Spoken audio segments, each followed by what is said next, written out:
ഓണക്കാലമാകാൻ പോകുന്നു. ഇത്തവണയും മഞ്ഞ റേഷൻ കാർഡ് ഉടമകൾക്ക് മാത്രം ഓണക്കിറ്റ് നൽകാനാണ് സപ്ലൈകോയുടെ തീരുമാനം. കിറ്റിൽ എന്തൊക്കെ സാധനങ്ങൾ ഉൾപ്പെടുത്തണം എന്നത് ഉടൻ തീരുമാനിക്കും. സെപ്റ്റംബർ ആദ്യവാരത്തോടെ സംസ്ഥാനത്ത് ഓണച്ചന്തകൾ ആരംഭിക്കും. മുൻഗണനാ വിഭാഗത്തിലുള്ള 5,87,000 മഞ്ഞ റേഷൻ കാർഡ് ഉടമകൾക്ക് ഇത്തവണയും ഓണക്കിറ്റ് നൽകാനാണ് സപ്ലൈകോ തീരുമാനം. ക്ഷേമസ്ഥാപനങ്ങളിലെ അന്തേവാസികൾക്കായി 60,000-ഓളം ഓണക്കിറ്റും നൽകും. ഇതിനായി 35 കോടിയോളം രൂപ ചെലവ് വരുമെന്നാണ് സപ്ലൈകോയുടെ വിലയിരുത്തൽ. പിങ്ക് കാർഡ് ഉടമകൾക്കും മുൻഗണനേതര വിഭാഗങ്ങൾക്കും കിറ്റ് വിതരണം ചെയ്യാനുള്ള സാമ്പത്തിക സ്ഥിതി നിലവിലില്ല.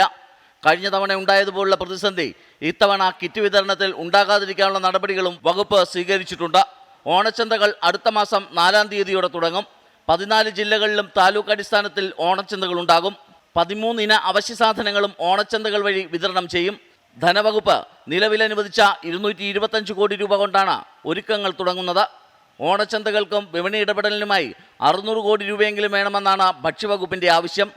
250 കോടി അനുവദിച്ചെങ്കിലും ഇത് തികയില്ലെന്നും സപ്ലൈകോ ചൂണ്ടിക്കാട്ടുന്നു. ഏറ്റവും പിന്നോക്കം നിൽക്കുന്ന ദുർബല വിഭാഗങ്ങൾക്ക് മാത്രമായി ഓണക്കിറ്റ് നൽകാനാണ് സർക്കാരിൻ്റെ തീരുമാനം. എല്ലാവർക്കും ഓണക്കിറ്റ് നൽകാൻ തടസ്സമായി സർക്കാർ ചൂണ്ടിക്കാട്ടുന്നത് സാമ്പത്തിക പ്രതിസന്ധിയാണ്. കഴിഞ്ഞ കോവിഡ് കാലത്ത് നൽകിയ കിറ്റിൻ്റെ കുടിശ്ശിക പോലും റേഷൻ കട വ്യാപാരികൾക്ക് ഇതുവരെയും നൽകിയിട്ടില്ല. V A Girish, 24, Thiruvananthapuram.